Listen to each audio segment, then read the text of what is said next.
as the son of an Israeli, as someone with an Israeli passport, as someone who has friends and family over there, obviously, no one approves of the slaughter of innocent people.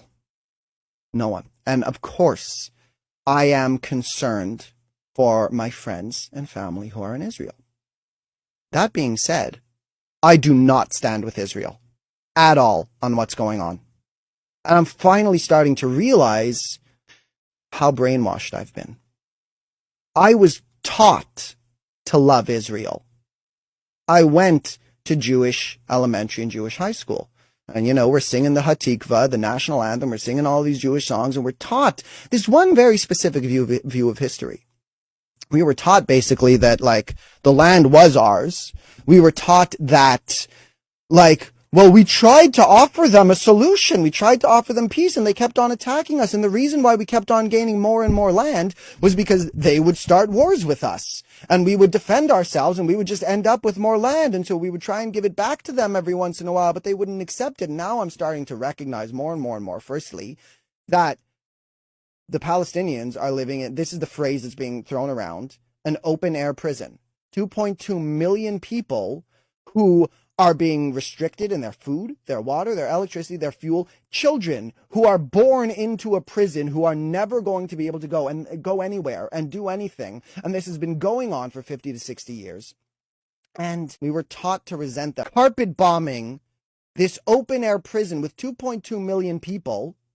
I do not stand with Israel. I stand with the Palestinian people. I do not understand how we as Jews can stand by while a nation cries for freedom. They are trapped there. It might not be as explicit as putting them into gas chambers, but it's still genocide. And we talk as Jews in regards to the Holocaust of never again. Is it just never again to us? Or is it never again? Because I thought it meant never again.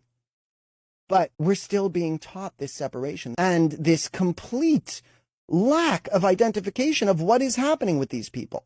From this binary black and white of they are bad, we are right, to wait a minute, there's a much more complicated situation going on here.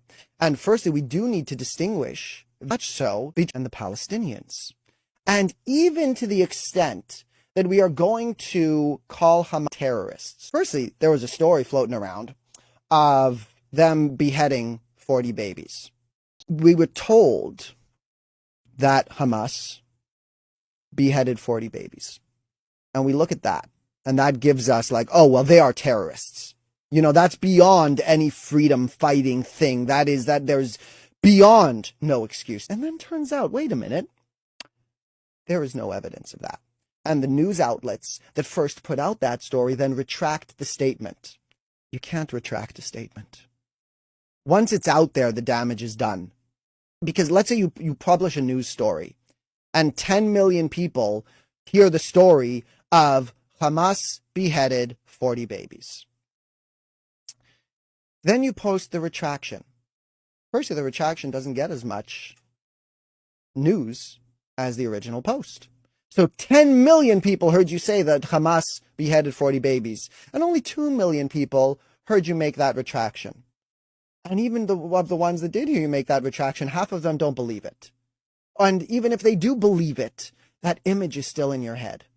There is no denying that Israel has been using propaganda, that so much of what we know is not the truth of things. So we don't know. You don't know what's happening there. I don't know what's happening there.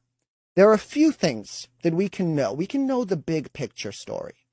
We can know that there are 2.2 million people being subjugated in that place who cannot live their lives. Well, firstly, let's open up our interpretation of everything that's going on there. Let's move from this binary, black and white, to they are wrong and we are right, to wait a minute. The Israelis are causing more death, really, than the Palestinians, and we're being taught that, wait, we're the good guys here because this is our land kind of thing, because we're standing up for ourselves. It's not our land. We were given the land. It's like, if someone comes up to you, the government comes up to you right now and says, hi, here's this person, they're a refugee from Syria. This is their house now. Like, what do you mean this is their house now? Well, here's this person, they're a refugee, they've been in a lot of pain, and we've decided to host these people, so this is their house now. You're going to have to leave. I don't want to leave. Okay, fine. Tell you what, they'll take the left side of the house, and you take that little 10%, that one room. You keep your bedroom, but they get the rest of the 90% of this house. Is that acceptable to you? And you go, no. And they go, well, now it's your fault. So go to your bedroom, and we're going to lock you in there. That's basically what happened.